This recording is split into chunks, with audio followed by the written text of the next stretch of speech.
Hey there, everybody. Oop, let me get rid of the Discord that I've been watching. Hi.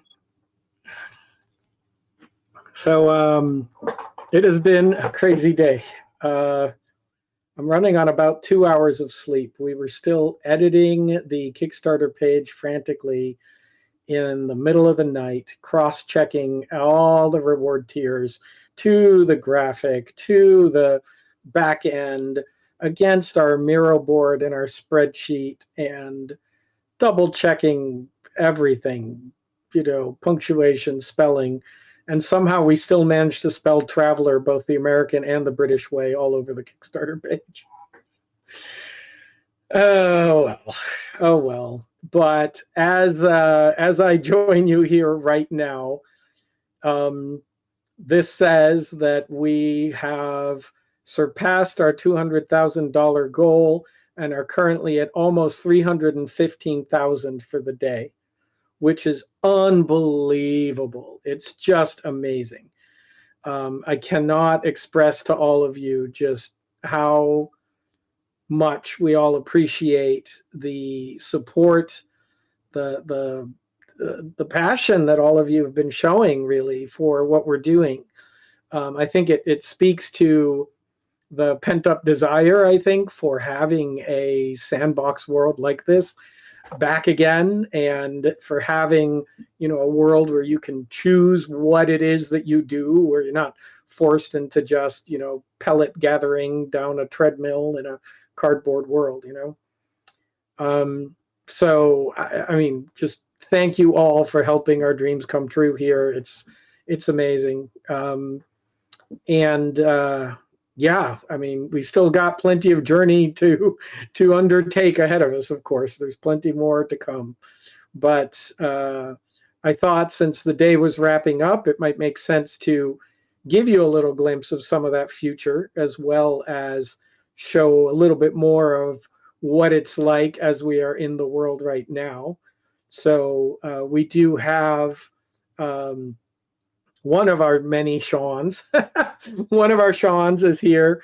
He'll be running around and playing while I'll be adding color commentary and taking questions from the Twitch stream chat, which I am monitoring. And I'll answer questions about whatever people want to ask about Mud Days, about Ultima Online, about Star Wars Galaxies, about meta plays, about my board game designs that none of you even knew I did. Whatever. I'll talk about whatever. And of course, I'll spend time on Star's Reach too. And I can even, if you ask the right questions, I might even dig up secret hidden files and share things on the fly because Carneros isn't here to stop me. So yeah, why not? We can be wild and crazy because after all, we're celebrating towards the end of the day here. And I'm a little punch drunk since I barely got any sleep. So, yeah, welcome. Are there any questions or things that people want to start off with, and that I can jump in on before I show you a few cool bits that we've been working on?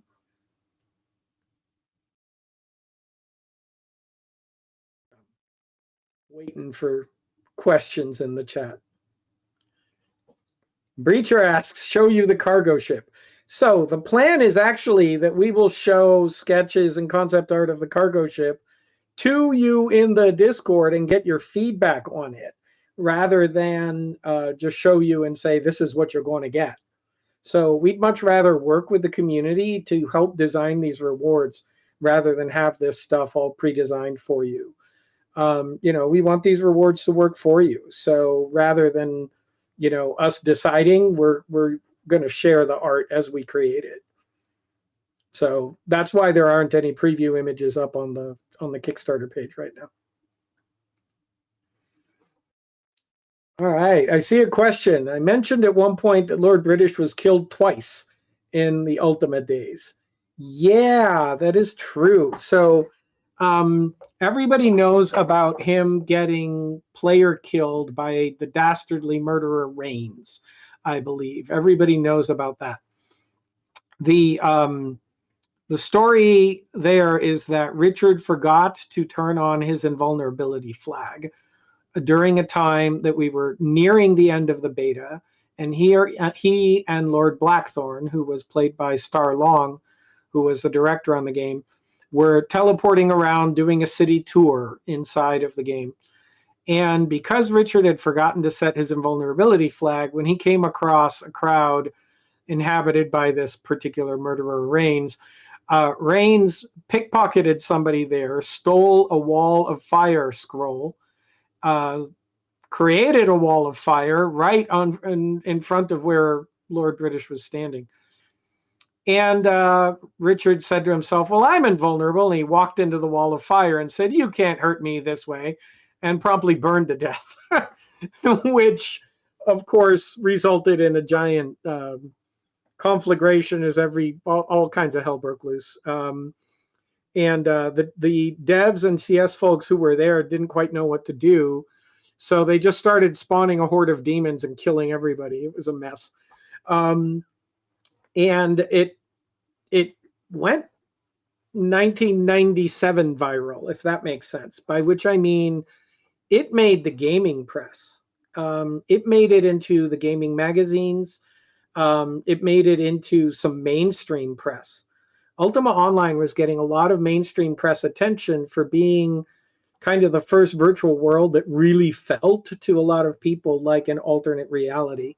So we were getting written up in Wired magazine and places like that. Wired magazine, I'm trying to remember what other mainstream press covered this. But the result was that the death of Lord British became a huge, huge deal, and got written up everywhere as kind of an example of how this alternate reality world really was its own thing, right?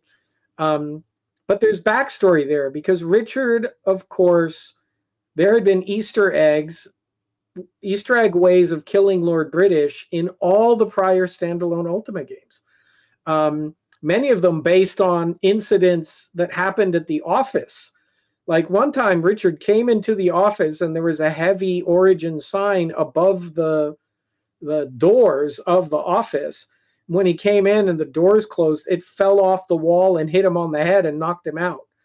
And so when they made Ultima 7 Part 2, I think, maybe, they actually rigged it so that there was a way to kill Lord British in the game by knocking a sign off the wall, right? So there were Easter eggs hidden in all of these.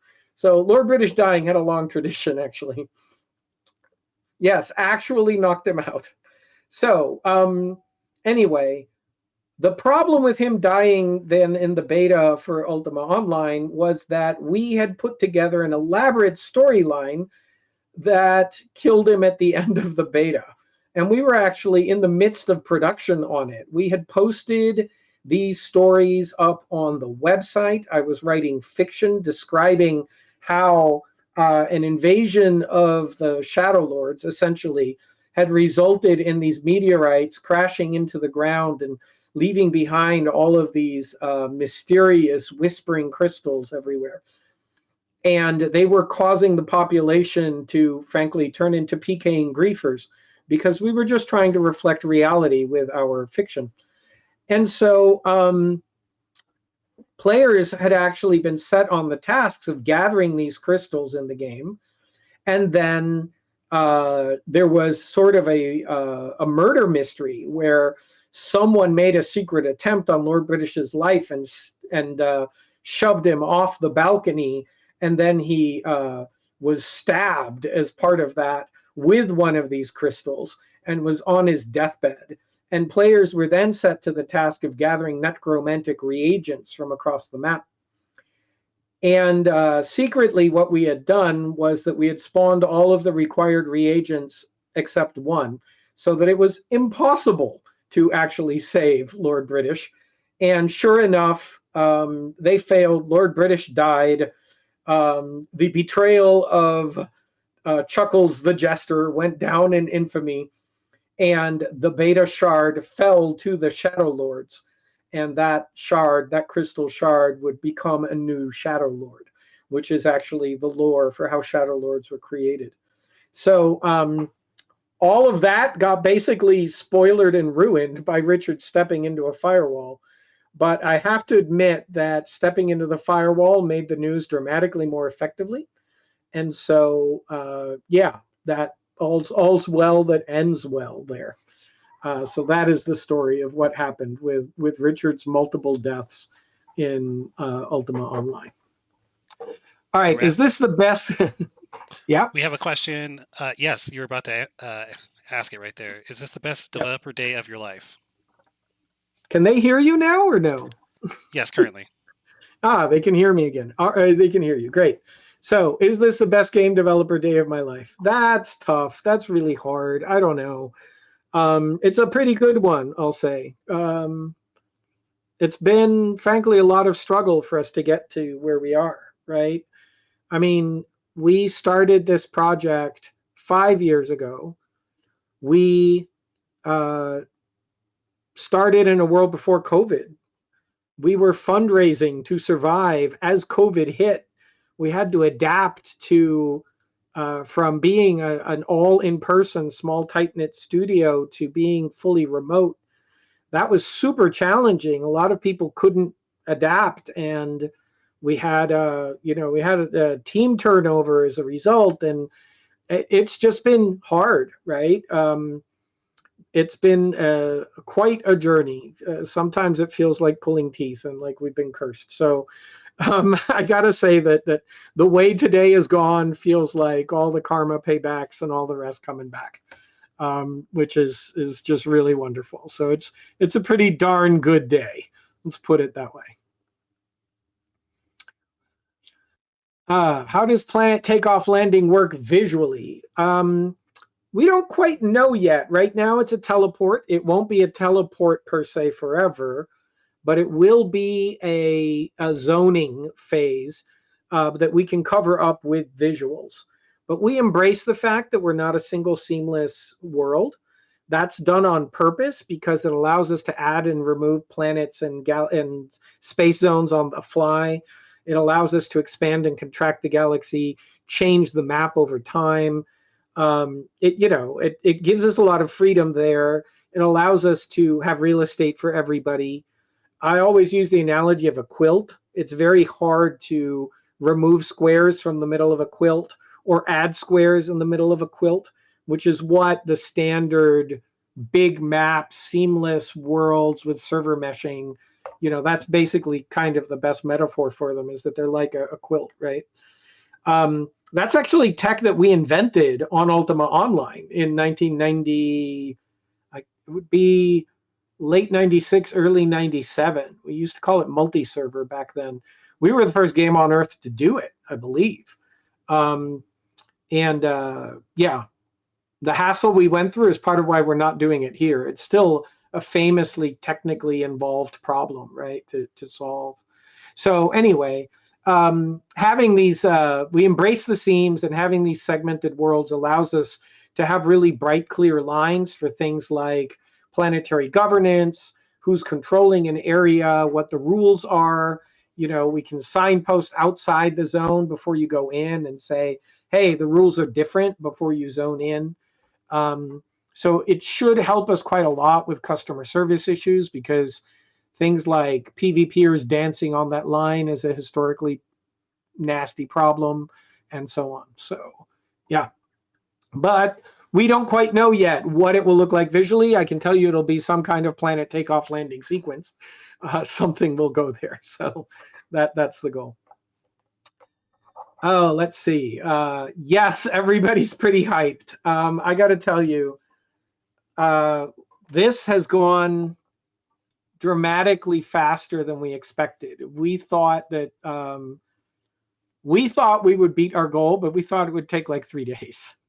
And so to have it happen this quickly, to beat the goal inside of an hour, like that is way outside of our expectations. Like we did not expect to land on the front page of Kickstarter, right? We did not expect that getting funded in an hour is the kind of thing that only happens in to the Kickstarter fairy tales, and it kind of has been the consensus for a long time now that Kickstarter and video games don't work that well together, and that we wouldn't see that many video game projects that do what's apparently happening to us right now. So it's exciting and freakishly cool and totally unexpected. We just didn't expect it at all.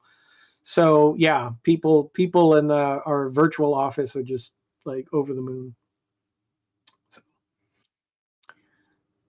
do you have to pay monthly for housing?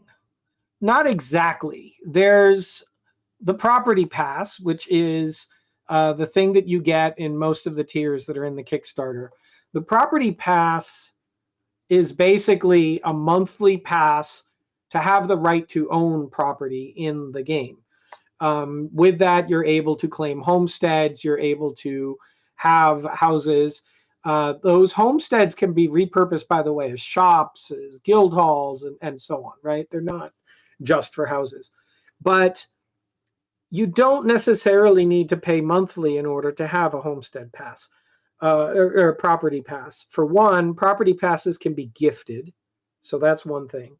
For another, people who are not payers can be given permissions on homesteads by people who are payers. So if somebody else is paying for it, you can make use, you can still have access to all of the game systems. For another, we plan to have a loyalty currency, and this is mentioned on the Kickstarter page. I'm not going to go into too much detail yet because there's even terminology there, names and branding and whatnot. But we are planning on having a currency that you earn just by being a loyal player. And you will be able to use that on the shop. You should be able to use it to acquire property passes, right? We want players who have time and devotion to be on, fairly even footing with players who have money. We're not really huge fans of pay to win, and we want there to be kind of an ecosystem there where we reward the people who are loyal. So I think there will be ways for loyal players to get these property passes without giving us a dime. That's the hope anyway. That's the goal. So here's a pretty good question. Looks like Lyric Dax already answered it, but I think a lot of people would probably like to hear your take on it. Is PvP in the playtest currently? It is not really in the playtest currently, except via exploits that we are still plugging, right? So we have an incredibly dynamic world. For those of you who haven't played, you can literally reroute rivers, right? Like it's very, very dynamic. And that means that we regularly find ways that are loopholes for players to use the world against one another that we have to plug. We just plugged a couple of loopholes involving heat spreading in ways that it was not supposed to, allowing griefers to affect the interior of homesteads, for example.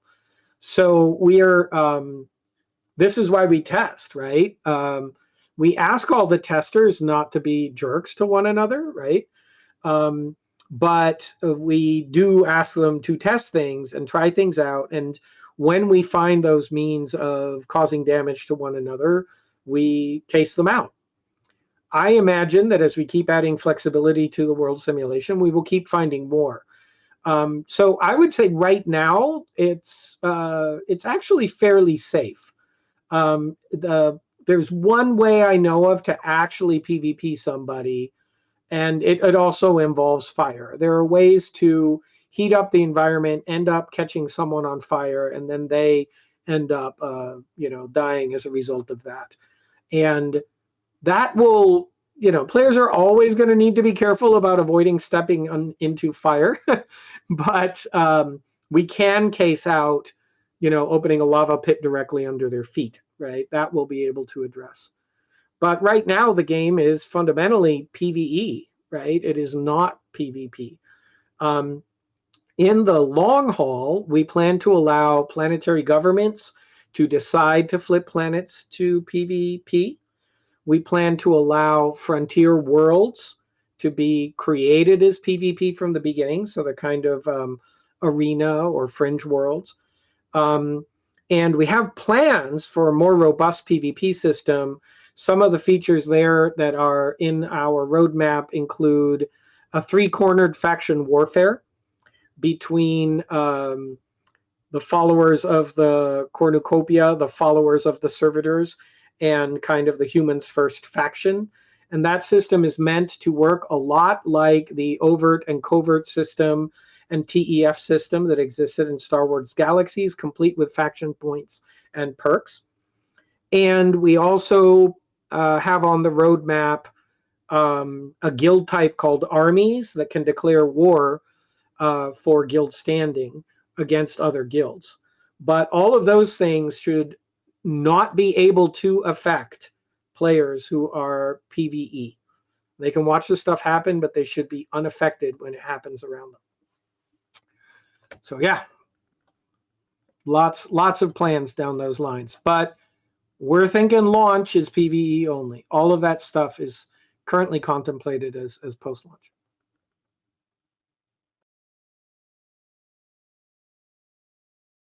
Sean, gonna throw more questions at me? Maybe it's time to show off something.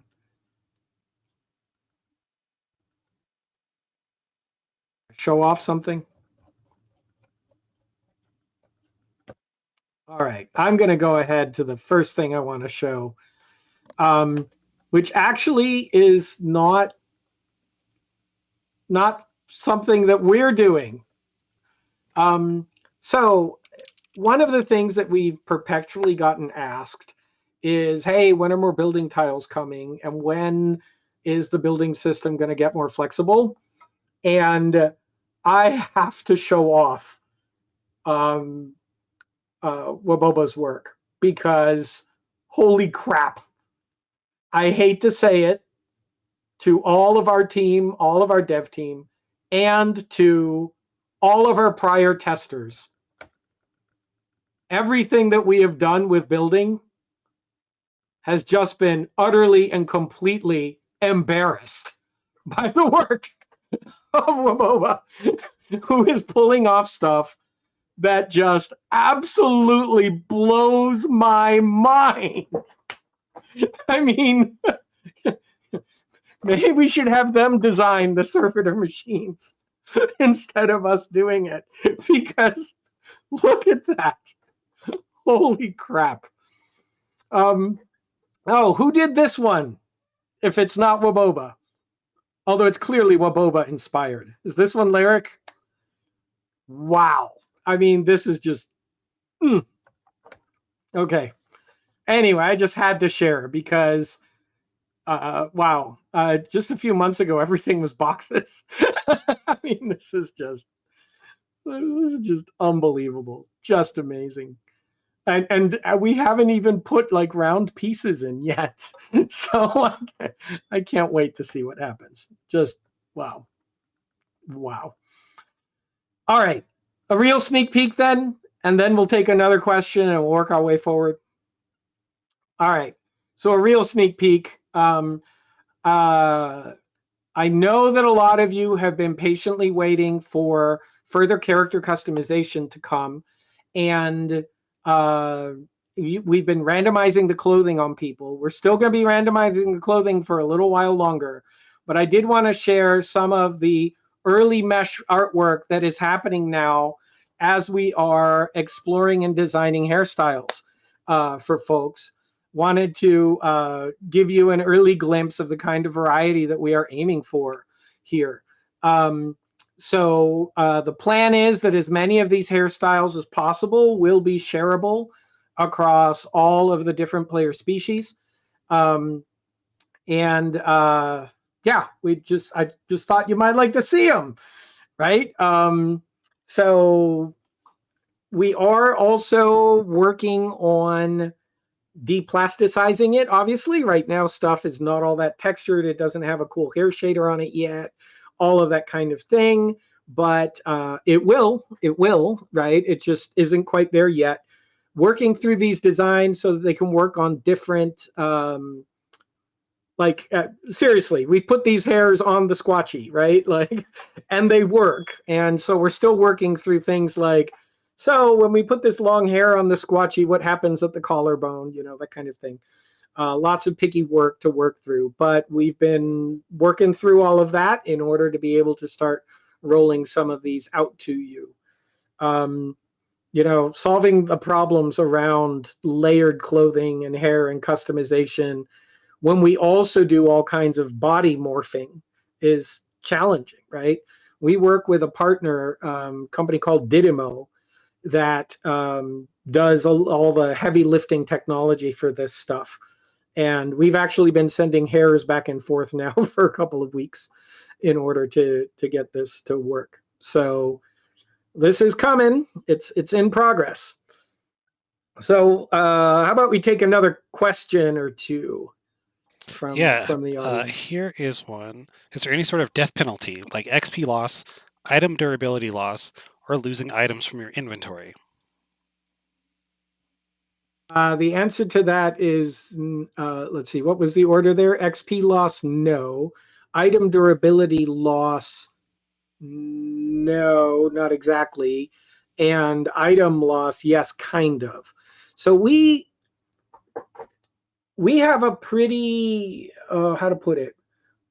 We have a pretty casual vibe, but at the same time, there are some elements that are a little bit of, call it a throwback, right? Because we're trying to build back, bring back some of that sense of world feeling that existed in earlier MMOs. I always like to say that we try to build on the legacy of that stuff and kind of rewind time and then head down a different branch of history and modernize all of it. So that means we have corpse runs, but they're kind of a modern corpse run. They're not the corpse runs of days gone past, right? So the way the death system works in the game is that you basically have console game style checkpoints. You can set up a camp and checkpoint there. If you are in town, town automatically counts as a checkpoint. Your house will automatically count as a checkpoint. Visiting somebody else's house could count as a checkpoint. And when you leave those, you have to gear up for your particular adventure, right? That's why you have a fairly limited toolbar. We don't let you carry enormous inventories, right? So these camps, they're kind of forward bases, and of course, town is a base, right? And the intent is that you use this as a forward base. You take a risk while you're out on that adventure. Your goal is to get things back to the base, right? That's kind of the challenge that you face.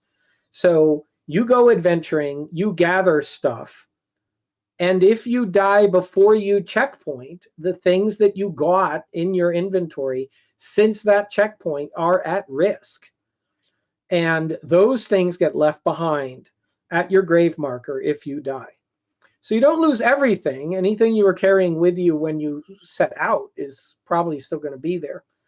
Now, if you died, it's possible that gear took damage in the process of dying, but death itself doesn't cause degradation of items, right? The damage that you absorbed while getting hit and dying may have done something to it. But death itself doesn't. So you do need to worry about, how do I bring this stuff back to base? And one of the things that current testers need to start bracing themselves for is for inventory limits to get a bit tighter. You're not going to be carrying around 10 tons of stone in your backpack, okay? You're going to need to be ferrying it in wagons. Supply chains and logistics is going to be a thing in this game. I have a vision of space in particular that you gather stuff up, and if it doesn't fit in your cargo hold, you're dragging it in a chain of cargo netting bags behind your ship like a giant 3D game of Snake. And the space spiders and sky sharks are coming in, stealing stuff off your tail.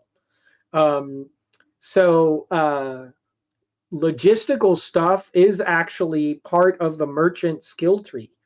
So there's skills to help you manage moving these goods around, and at the higher end, that is what becomes smuggling as well, since some of the goods you move around may be things that are interdicted by the servitors. So that was a long answer, but hopefully that explains how death works. So yeah, you will have to worry about recovering stuff from grave markers. If you checkpoint often and you're conservative, it shouldn't be that big a deal. Have a scout with you. Camping is pretty low level. Pretty much everybody should be able to spend some skill points on picking up low level scouting, even when we are all there with the full skill tree and people have skill point caps. So All right, hopefully that answered that question. Here's a question from earlier. Is there a scenario where their planet may be permanently lost?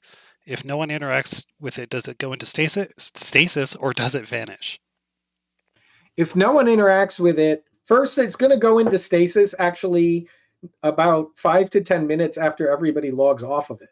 So stasis happens fairly quickly, right? We do not run zones that nobody is in.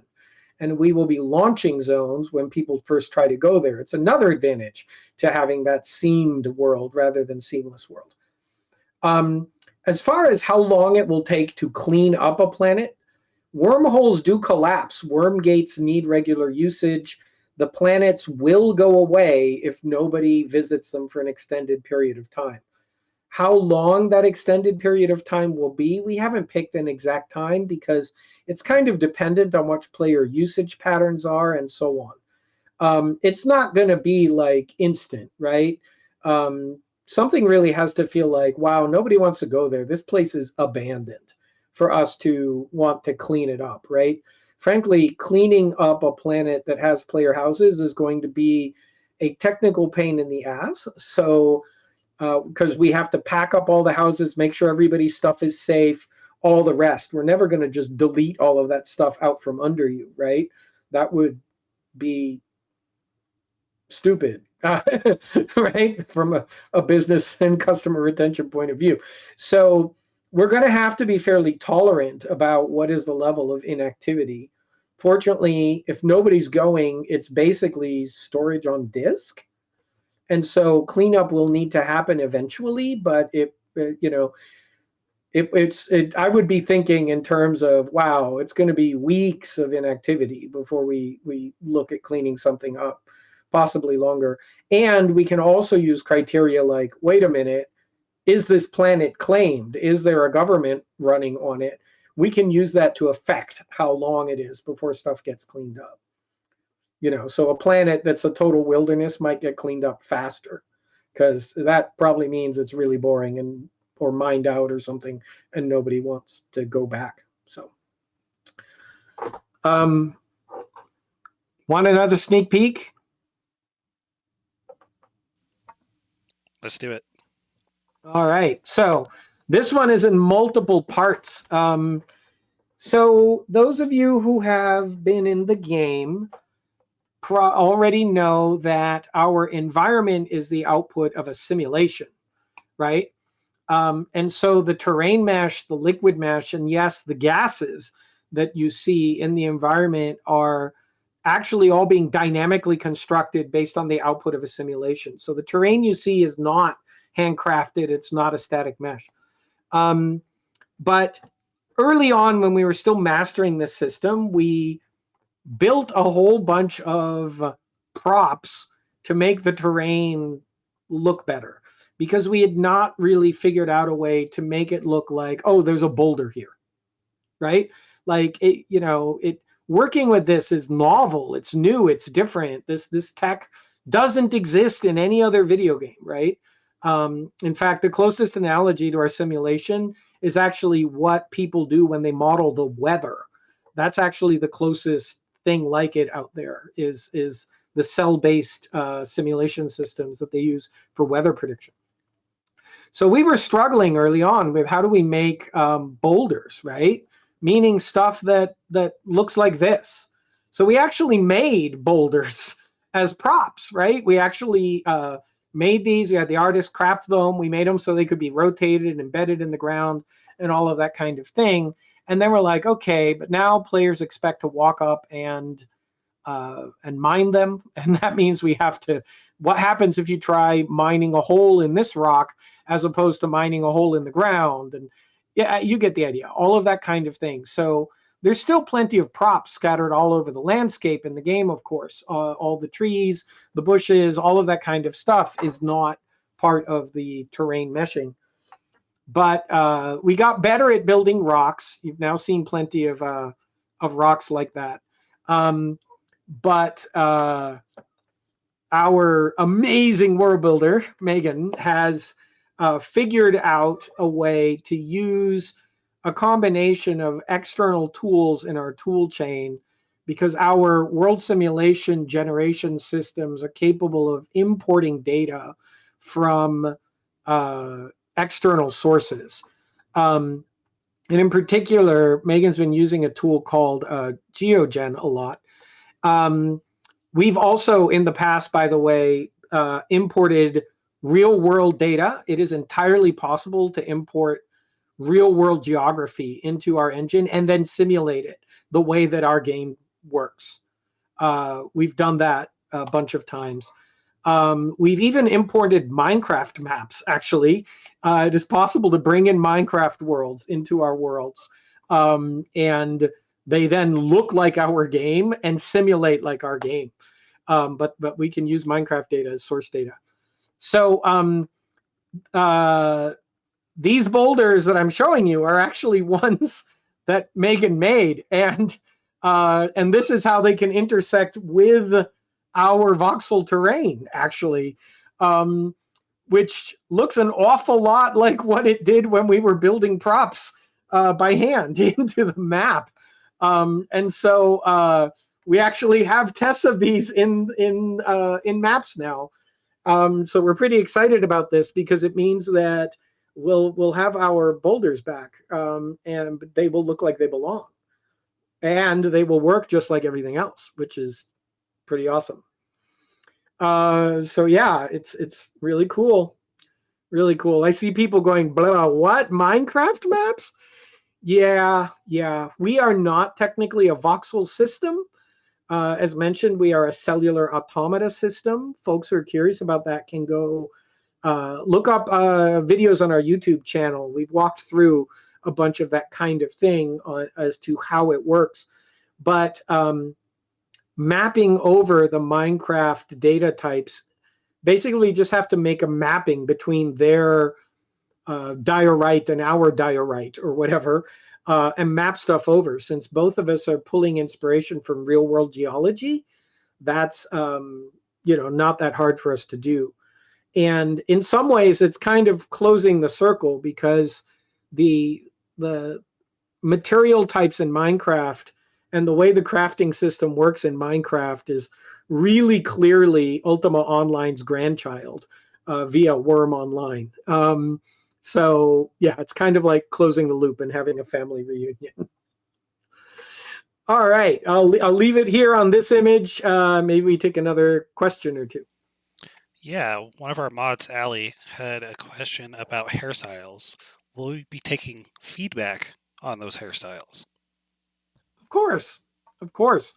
In fact, one of the, this I don't know if I can find it.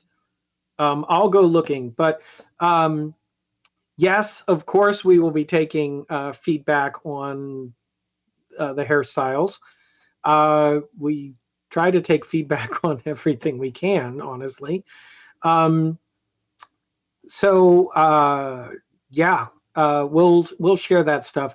We've been actually working on sketching out hairstyles and looks for a really long time, and that's actually what I'm wondering if I can find here, because we've been planning and plotting. Okay, how are these things going to work? What can we do with them for just ages and ages? And one of the ones that we actually tackled really, really early on was we wanted to make sure. I did find some. Let me see. This is talk about ancient. Okay, please forgive me, artists who are watching.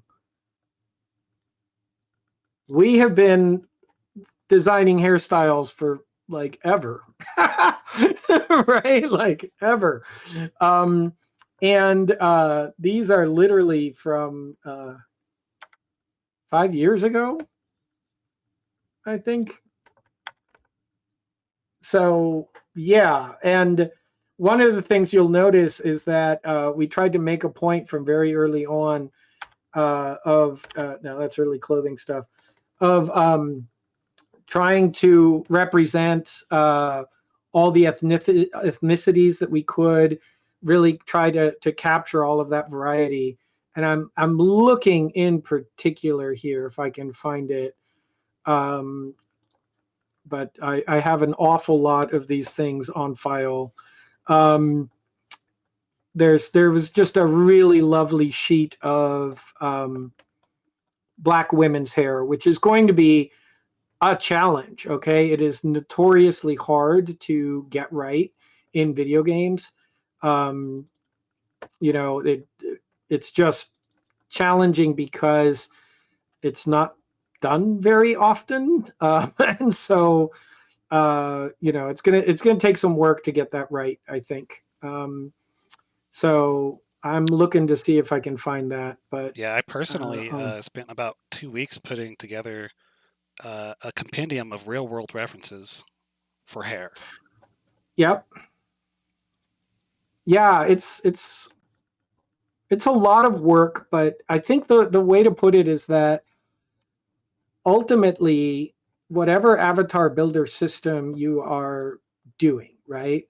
The point of it is to allow players to feel like they are expressing themselves, that they can, you know, maybe not be themselves, but be a form that they wish to be, right? Like that's kind of the point.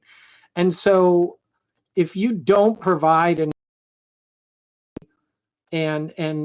you'll have segments of people who feel like they're not represented, they can't make their dreams, right?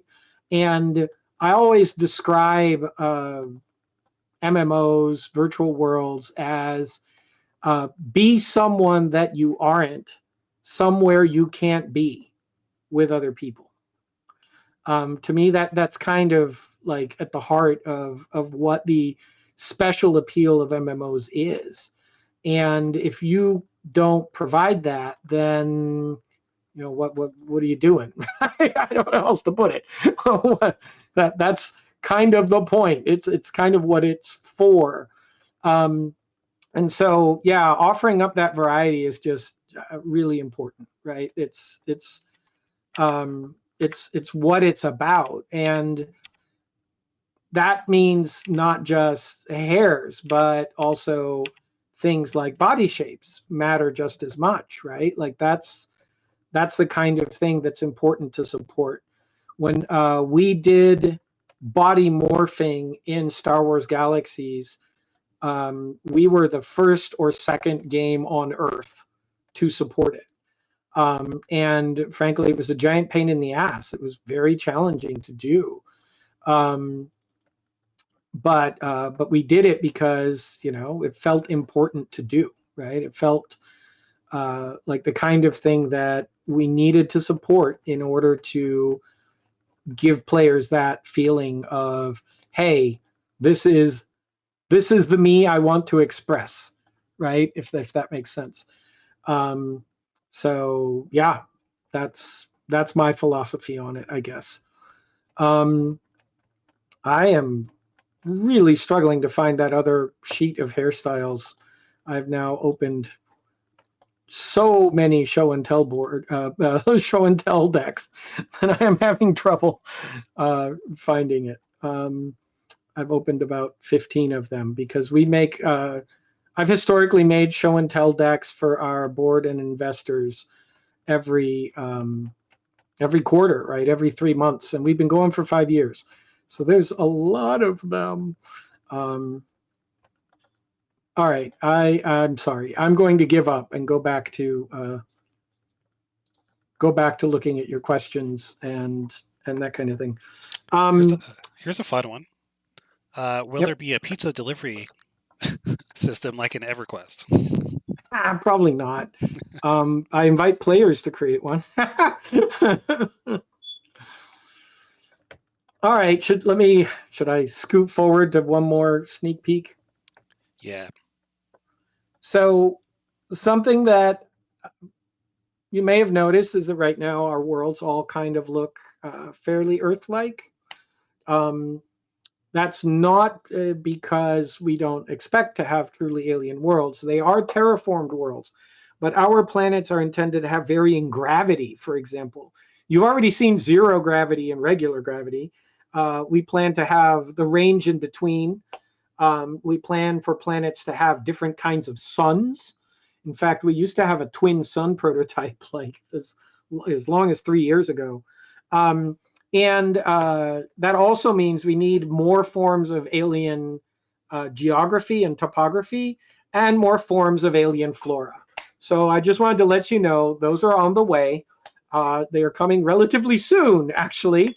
Um, so you should look forward to seeing. We're experimenting with this stuff, right? Because um, we need a fairly large library of flora. I'm sure I'm making Gunk very happy right now. Gunk is, for those of you who don't know, active guild in the game that is very interested in natural preservation, building gardens, reforesting planets. So we have been experimenting with the tool chain. You know, a lot of studios, us included, make use of tools like SpeedTree, for example, in order to generate flora. We have to do that in a way where the output respects all the other things that we do, which includes dynamic coloring, dynamic scaling, going through seasons, shedding foliage. You know, it takes a bunch of work to adapt to all of the stuff that we do in our simulation. So you can't just use stuff out of the box. It's harder for us to make some of these assets. But this is some early experiments making assets using tool chains like SpeedTree that can do all of these things. So yeah, expect more of it to come. No doubt complete with strange alien fruit and other kinds of effects. So I'll hover on that one and take another question. And then the Oh, next, I'll say right now, the next sneak peek might be the most popular one of the night. So ask your next question wisely. okay. We have a question about gas giants and will they exist? That's a great question. I mean, in the real world, gas giants are not actually survivable. um, but it would actually be trivial for us to make a planetary zone that is 100% full of gas, that has essentially zero gravity, and you fly around it like space. That isn't actually that different from space with a really dense nebula in it, um, which is our goal. I'll uh, I'll show you here in a bit where we are with gases rendering, which has been in the game, and we currently have it disabled so we can continue to do performance optimizations on it. But yeah, in theory, we could actually have planets full of gas and the like. But I see somebody going, "Hey, you could have it with crushing gravity and overwhelming radiation."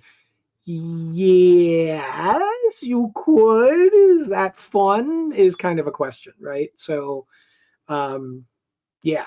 Uh, anyway, I want to have as much variety in these environments as we can get, right? And the simulation and the other kinds of tools we have. This is why we spent 5 years building this architecture.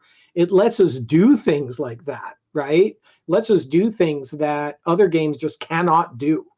And if we said to Megan, make a gas environment, I think between Megan and Maktub, our simulation engineer, I bet they could cook something up surprisingly quickly, right?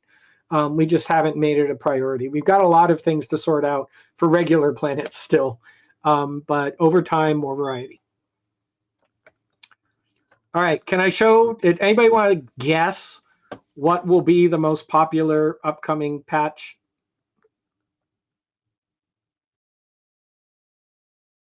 Any guesses? We'll give them 1 minute. Wow, people are just far too ambitious. You're thinking all wrong. You need to be thinking, what is one of the most aggravating things in the game right now?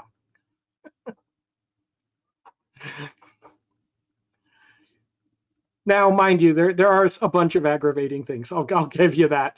No, I'll just reveal. I'll just reveal. Please observe right here.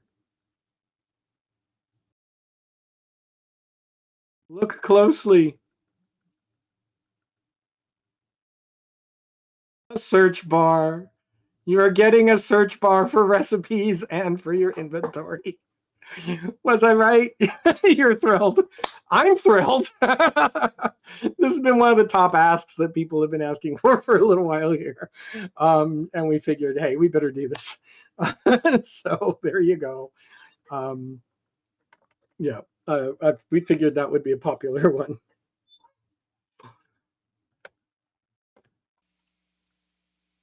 All right. Any got another question? Yeah, I've got one that is near and dear to my heart because I always want this option. Will we be able to change our looks from inside the game after the character creator? Yes, yes, you will. The plan is very much like Galaxies to have a sort of an image designer profession, the capability to get genetically re-engineered and change your character up. So absolutely. In fact, in our lore, those of you who have read Clear's story know that the servitors allow humanity off of their different homeworlds, and they start out with a lottery to allow specific folks to essentially emigrate. Now the floodgates are open. Clear story happened quite a while ago, but one of the things that happens is that they have to bring you through the radiation belts that helped protect your planets from the larger galaxy. And I'm afraid that you get melted a little bit in the process of being exported out from your home world. And when you arrive at the processing station for further release into the larger galaxy, you will be offered the opportunity to reconstitute yourself into a preferred appearance. And hey, it's a good chance. Take advantage now that you're protoplasmic goo. Why not be who you really want it to be, right? So the servitors will give you that for free as part of character creation. But later on, there will be skills that players can learn that allow you to go to somebody and, of course, with consent, they can redesign you. So we had that system in Galaxies. It was really popular. And we like the idea of it isn't something you just do to yourself. You find somebody who has chosen to be a makeover artist, basically. So there you go. That was also another question in chat, so I'm glad you answered that one. Cool. I'm going to go ahead and go to this because it is slow moving, and we take questions while it moves in slow-mo. I'll just mention, watch what's going on in the background here, because I'll admit, a bunch of folks have seen this already. We've shown this video in some of our firesides, but our firesides, of course, were not recorded by and large. People have not gotten to see them. People have not gotten to see some of these next things I'm going to show you. So I pulled a few things out from the vaults from over just the last 2-3 months that are items in progress. And what you're looking at is the slow progression of seasons that is happening. Now, seasons, I know we've announced that this has been coming for the last few weeks. We are wrestling with some last minute bugs in it. we're having a problem with, believe it or not, things not freezing or melting or freezing in kind of a patchy way. And so this here is just showing some of that off. You're going to have to keep an eye on it closely. Like, watch the way the shoreline is changing here, because it is evolving slowly. And while you stare at it, I'll take another question. All right, someone wants to know how developed are the ways. Excuse me. How developed are the ways the economy and trading works? Right now in the game, not very. Right now, the only economic function that we have is that you can gift items to one another. There's no money in the game right now. Now, having money is a known system. Having secure trade is a known system. And so we're not worried about the technical implementation of it, right? So we bias towards solving hard problems before easy ones. And so we biased towards, let's solve all of the other kinds of issues before stacking the economy on top of it, including a bunch of the moment to moment around the professions. We are going to have a player driven economy with an in game currency, with player merchants, all of those sorts of things that you saw in other games, and in particular, like in Star Wars Galaxies. Um, all the best goods are crafted by players. Everything can break. Things decay over time. You will need to replace them. You can repair them, but only to a point.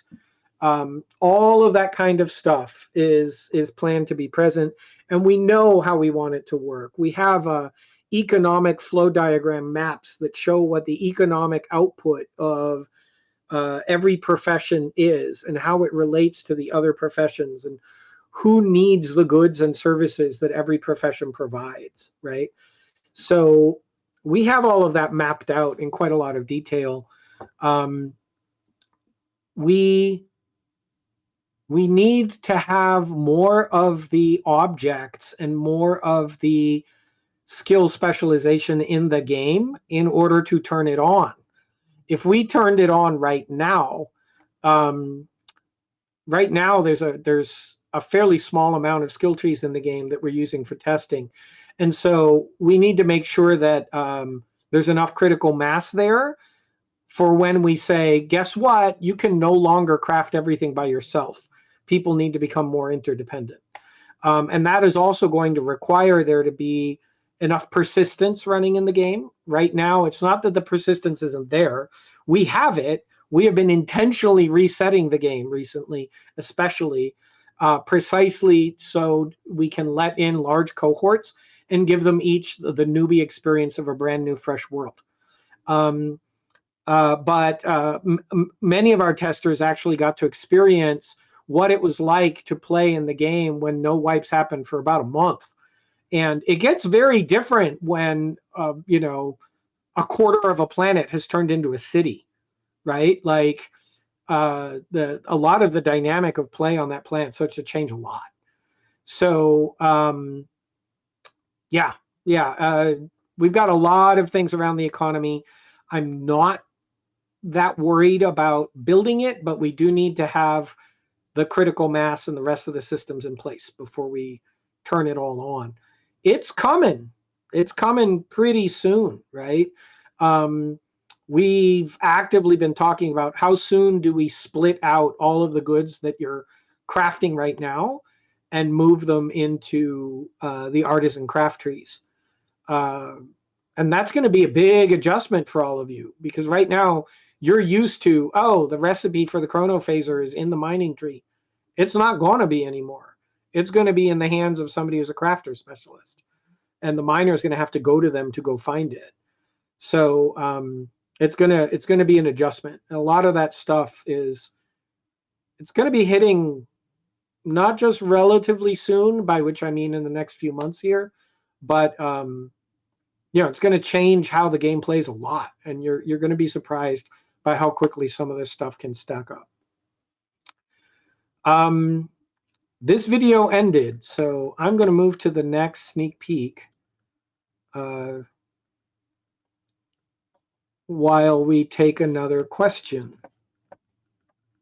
Yeah, we have one closely related to what we just talked about.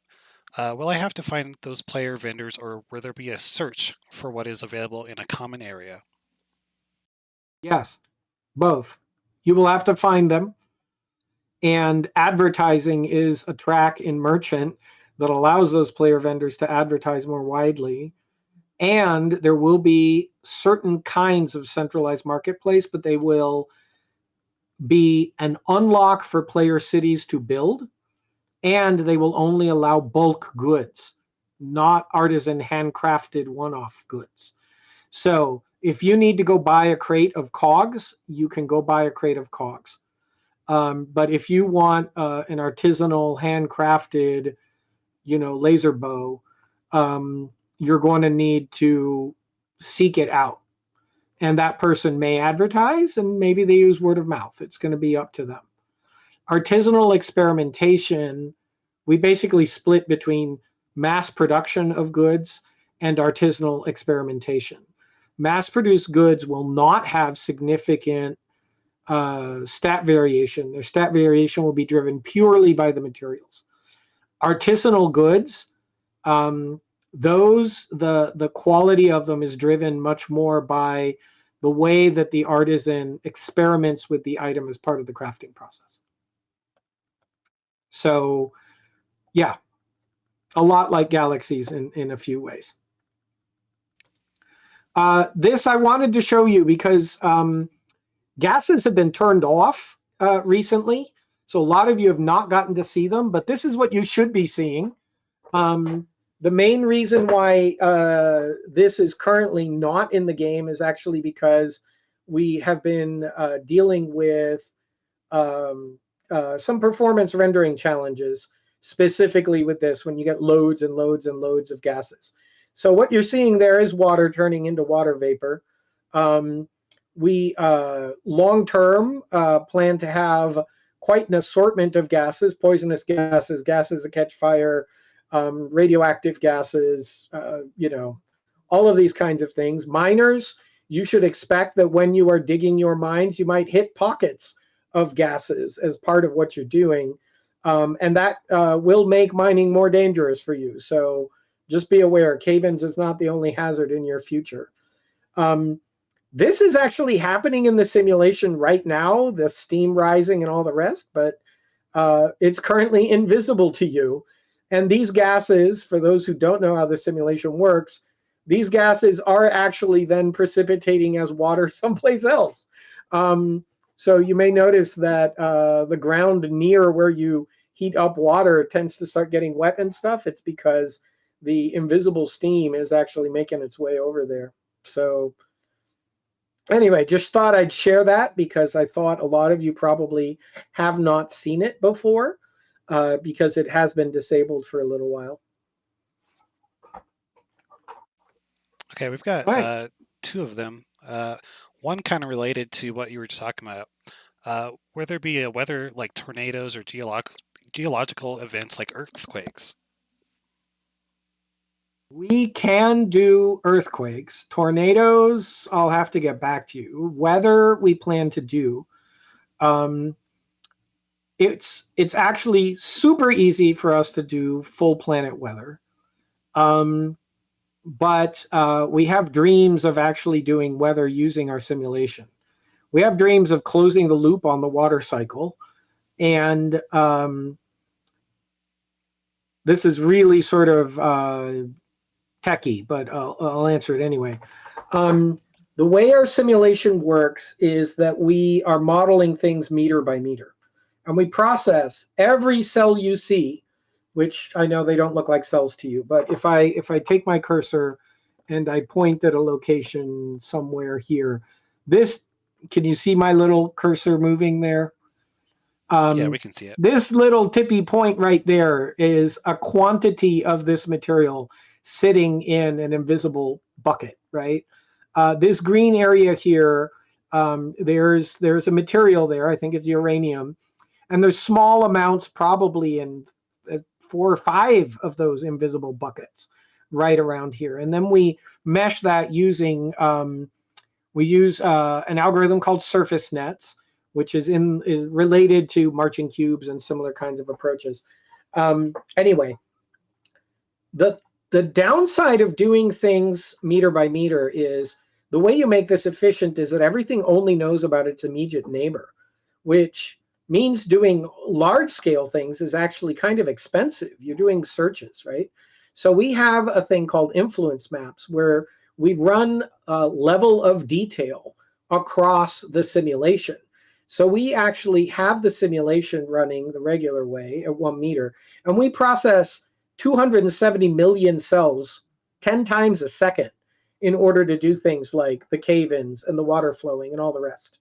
And then we take the results of that every frame and we add up every 2 by 2, and we save that off as a lower detail snapshot.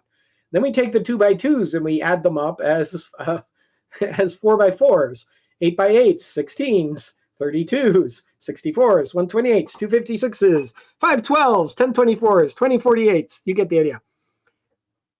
The beauty of this is that when you look at that lower resolution data, you can see things that you could not see if you looked at the max resolution. As an example, you can look at the average temperature across a 16 by 16 meter area and the average humidity across a 16 by 16 physical area. And the magical thing about that is that we can extrapolate air pressure from that, which means that in theory, we could actually have localized weather. So that is our dream, to actually have wind in the game that is real wind, where the air is moving around because, hey, it's hot over here and cold over there. So yeah, in theory, we'll be able to do that. I don't know how long it will take. As you might imagine, our sim engineer and myself are itching to do those kinds of cool things. But the fact of the matter is that we've got to get a lot of basics done first. But one thing I would say to those of you whose head is melting, we're doing this right now on the CPU at that performance level. We are already doing experiments porting it to GPU so that we can achieve dramatically faster update rates and larger coordinate grids, which can result in larger maps or same size maps with higher detail. And I look forward to the fact that the evolution of GPUs means that someday games will be able to run simulations like what we are doing at 10 or 1 centimeter scale. And I think that changes games completely. I think that's how we get to things like the holodeck. So think of this as being the birthplace of some of that potential.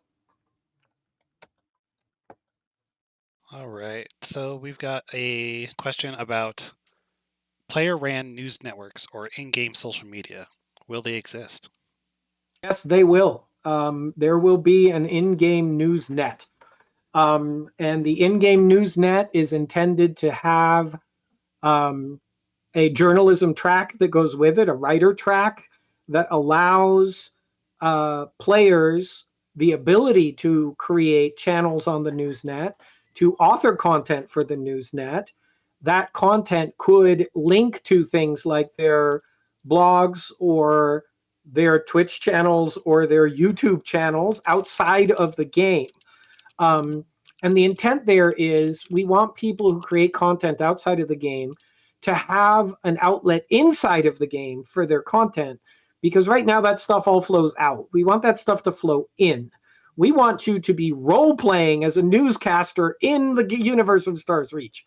And so the kinds of things that we would like to allow is if people subscribe to you in-game and they give you likes in-game, that's how you earn experience points. And those experience points go towards the journalism skill tree to get you remote control drone cameras or the ability to put chyrons and station identifier graphics on your stream, right? We want to close that loop, because if you are a content creator, you should be able to level up as a content creator inside the game, because what you do is incredibly important to the game ecosystem.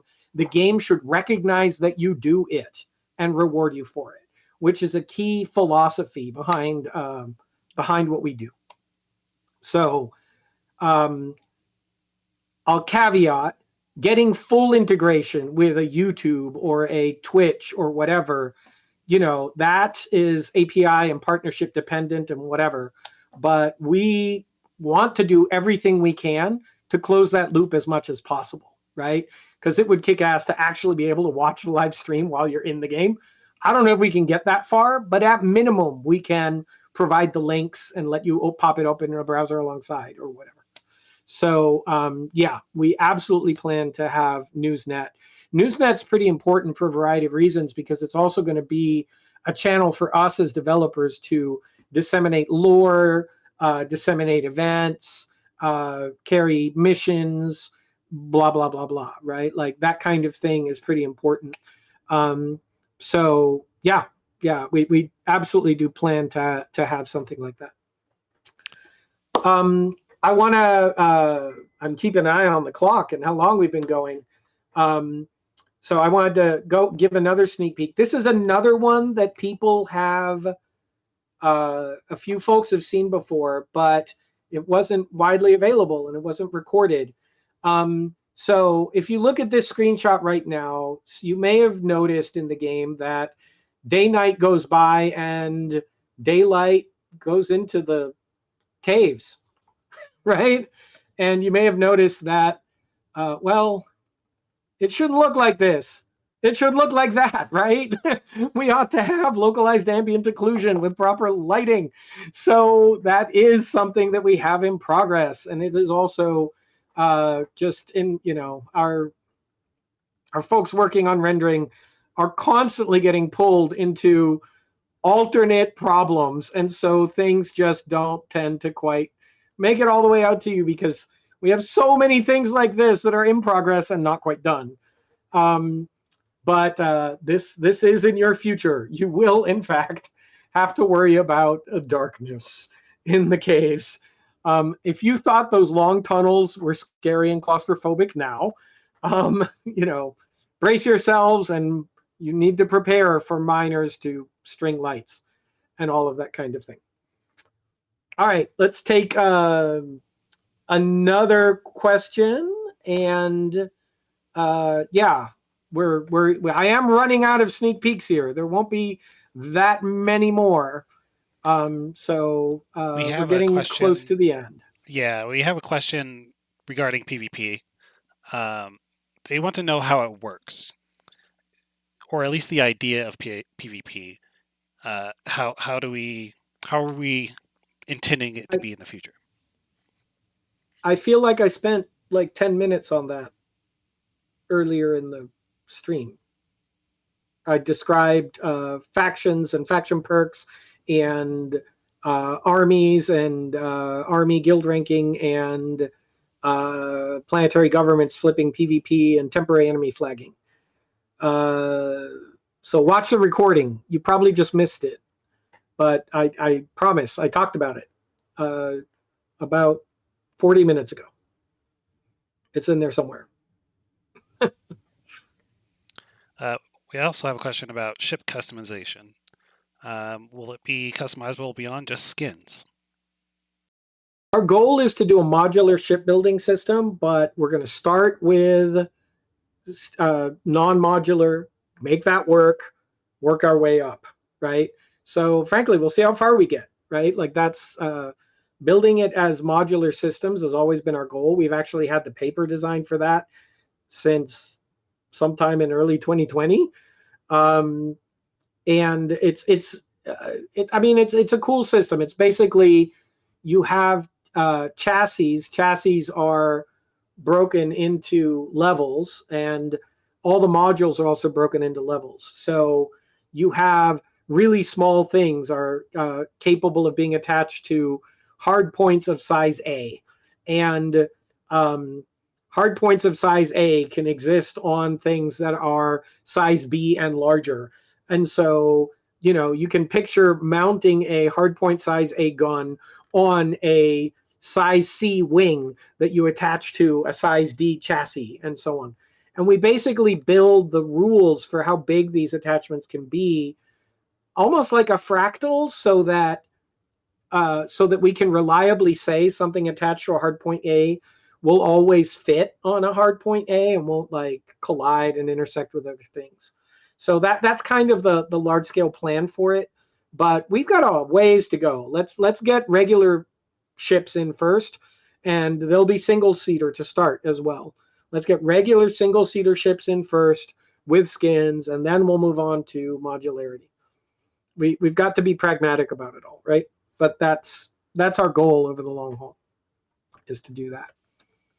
Okay, I think maybe we have time for one more. Yep, one more, and I've got 2 videos left. So Excellent.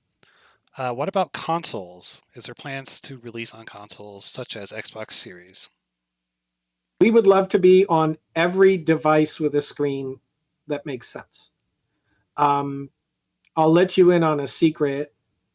We got the game running on Android like 3 years ago. And then we shelved it, right? Because we have to focus on one platform at a time, right?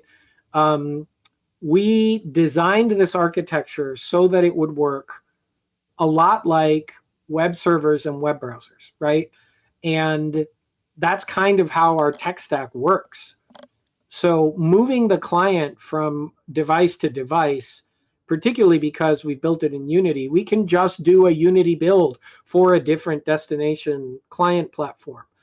And it's still capable of talking to our back end, as long as it can handle the front end rendering.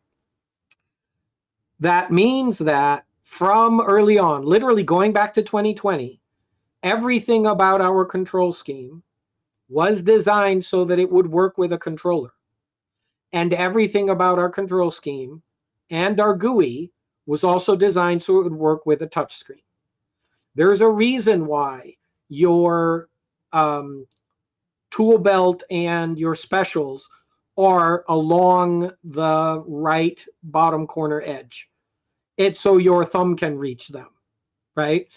We put those constraints on ourselves from the beginning in order to keep us honest about going cross-platform, because we have to design for it from the get-go, right? That said, getting the user experience right on every platform is actually what the hard work is. Yeah, there's optimizing the client for the different, hardware or whatever, but particularly over in console land, they're all PCs now anyway, just PCs with branded boxes around them. But there are still considerations that you need to worry about, right? So we've got to get one right first. We do one right, and we can keep going from there. So is it our goal and our plan? Yeah, our belief is, and it's in our pillars, that the game should be highly accessible, right? That doesn't just mean accessible in terms of the UI needs to be easy, or that the gameplay needs to be something that you can figure out. It also means that you should be able to reach for the game with whatever device you have handy. And if that happens to be in your pocket, then great, right? So our philosophy on it from the beginning is that we want to be a hobby of yours and to treat the device as a window. And you should be able to reach through whatever window is convenient to you, right? Because that is what being accessible to you means. All right, I want to show something else that only a few people have gotten to see. You saw those gases earlier. Well, those gases can do more than just gases. This here is one of our prototypes where we have been working on underwater using the same rendering technology that we are using for for the gases. And it is just a prototype, but we're pretty happy with it as a prototype, actually. Hopefully you dig it too. Our vision for underwater is that we will leverage quite a lot of the control scheme and kind of movement paradigm from. You want to see that again? I'll play it again. Some of the control scheme and paradigm that we use in space, right? Because again, we want movement to be like really intuitive. So you can see we still have things to work out.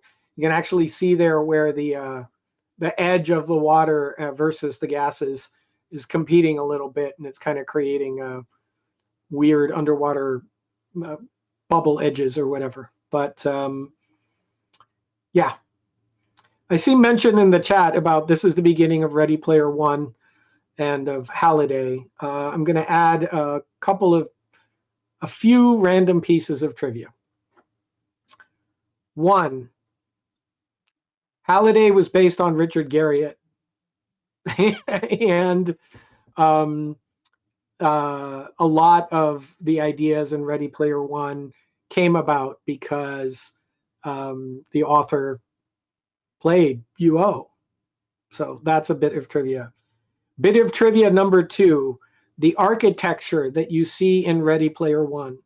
I guess Roblox is probably the closest, except it's not hyperlinked, fully simulated environments right now. It's not really designed to be distributed everywhere. But that is what my last startup was. It was called MetaPlace.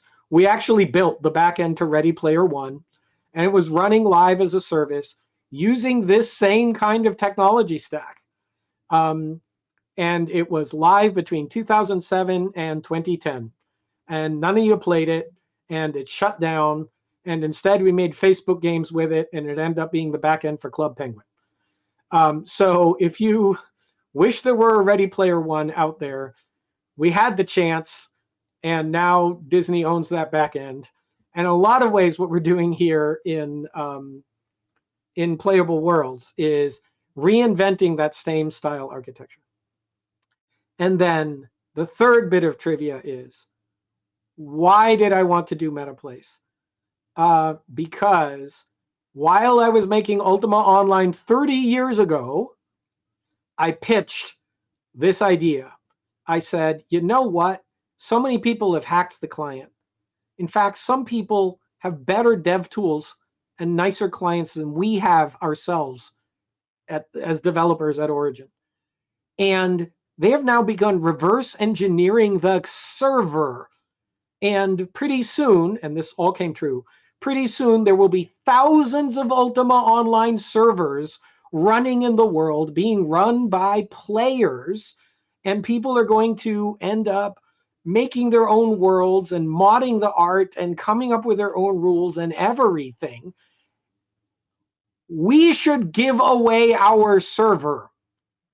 In fact, I propose that we put the UO server in a box along with documentation for the scripting engine and sell it at GameStop and Electronics Boutique and Walmart back in 1998.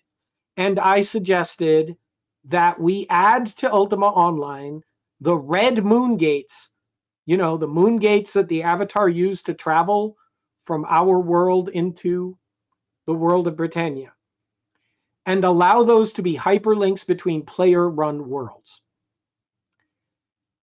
And the management at Origin and EA said no. Well, first time I went to China, 10 years after UO had come out, I was shocked to learn that everybody there knew who I was. And I had no idea why. And they said, oh, that's because by the year, 1999, there were, 500,000 people playing Ultima Online on pirate servers. So the world missed out on getting Ready Player One in 1999. If they'd let me build it, you could have had it by now. So I'm still trying. It's just taken me 30 years. to make try number 3. Babbages. I remember Babbages. All right, that was a long story and a long anecdote. Let me show you the last video, and then oh yeah, I'll show the last video, which is one more thing that we can do with that gases rendering, assuming we get enough performance, and which I think we will, and that is greatly enhance the appearance of flowing water in general, and in particular, water that cascades and moves across the landscape. So instead of it being the kind of solid mesh that we have now, we've been working on doing it essentially with these kinds of particles in the gas rendering. And I think it's fairly promising. We have the ability to create springs, and for the water to evaporate in the world and things like that, right? In fact, we have in the past spawned these waterfalls during tests for people and then frozen the entire world and let people ice skate and sled down the waterfalls, which resulted in so much acceleration that they flew themselves clear out of the blue glowy boundary and off into the void, because they accelerated so fast sliding on the ice. So anyway, this is also still in prototype. We'll see if it makes it or not. But yeah, we continue to work on this rendering. This one, obviously, it's not critical path for us. So we've kind of, this one keeps sliding back, right? We keep putting off working on it more as we have higher urgency things to sort out. But I thought you'd like a sneak peek of it. All right. I think we should probably take some closing questions because it's almost 7:30. I want to say thank you so much for sticking with us all day, watching streams, for being so excited about the game.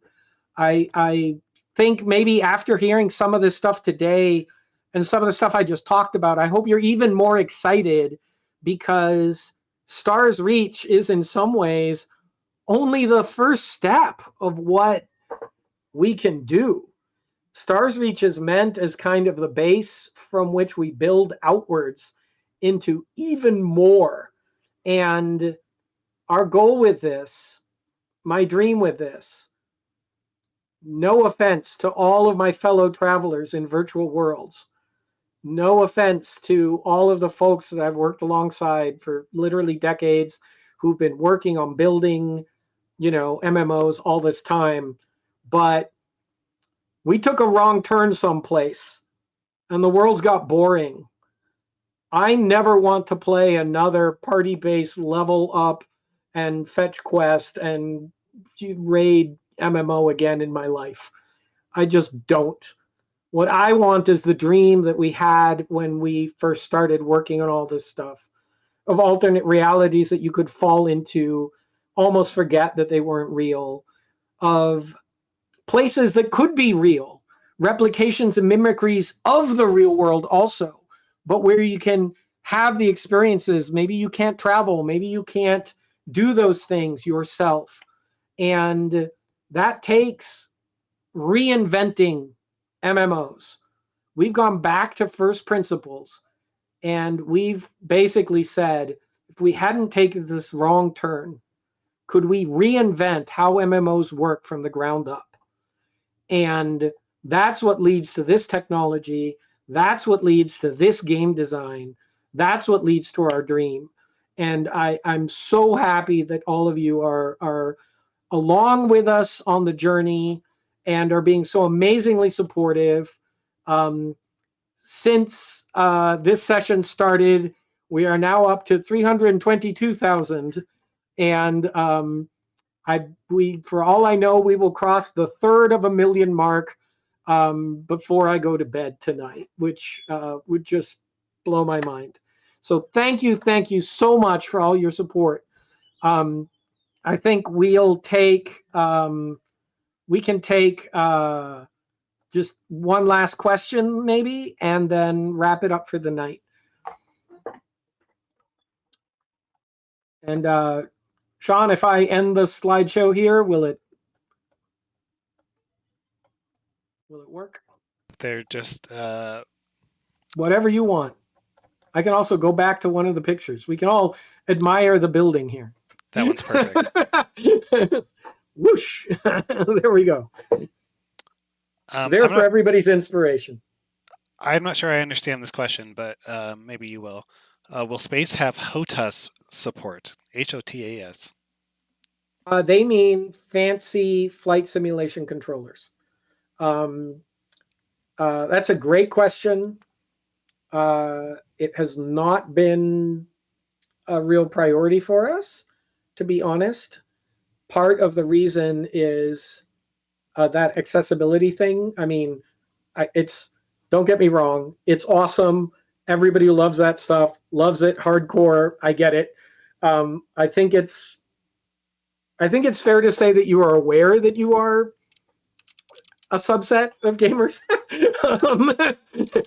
Just the amount of money it takes to get a good set of gear, HOTAS gear, and everything. You know that you're a subset of gamers. So I got to be real. We got to tackle things in order. We got to get it to feel great with a mouse, then with a controller. Then we'll worry about that kind of stuff. I mean, you are a niche, right?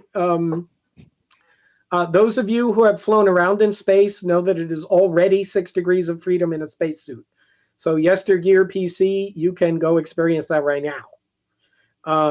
Just you're in a spacesuit flying around with little jets.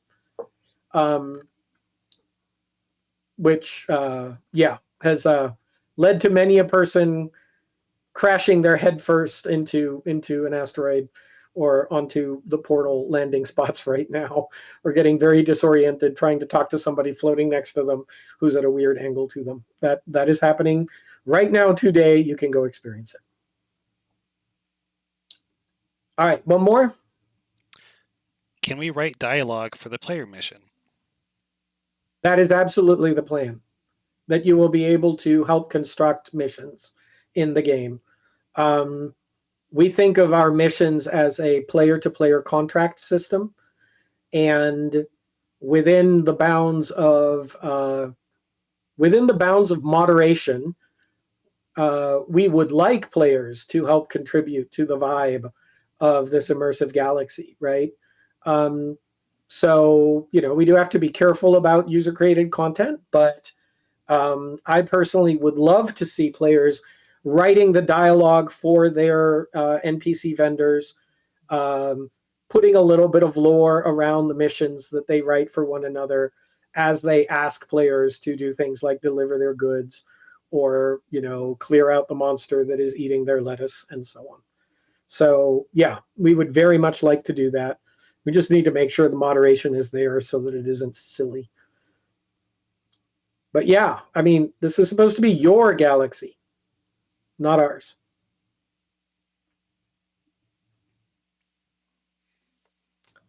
Cool. I think that's all about right. it. Yeah, I think that might be a good point to wrap up on. Again, thank you so much. Today has just been amazing. It may seem awkward for me to do this, but I'm now going to beg. Please tell your friends. Most of the world still doesn't know we exist. Go tell your guildies. Let all those UO emulator communities, Galaxies emulator communities, let all of those EVE players, those people who miss what Arcade was and could have been, let them all know that we exist. Let them know about the scale of our dreams. Even if they're not comfortable backing at the full amount, having even the $1 backer or the people who are just offering a bit in support makes a big difference, because the velocity of us getting featured on Kickstarter, getting evangelized by them to everyone, is driven by the number of backers as well as the dollars coming in. It has been awesome for us to land on the front page. I'd love for us to stay there and keep this momentum up. The more we manage to raise, the faster and better we can deliver these things for you, for the players. And I think the world needs this game and this tech. It feels to me like, if anything, it is overdue. We have had the ability to build this. We have had the ability to build these kind of worlds. And frankly, it's the business market and a lack of will, and maybe some amount of lack of know-how, is why you haven't already had it. So we're here with the will and the know-how. And we're basically asking you to help us bypass the business climate. So all the help you can offer helps bring this to life in the world. So thank you. Thank you so much. And I will see you in the Discord. I will see you on all the social medias. And hopefully I'll see you in Stars Reach. Have a good night. Bye, everybody.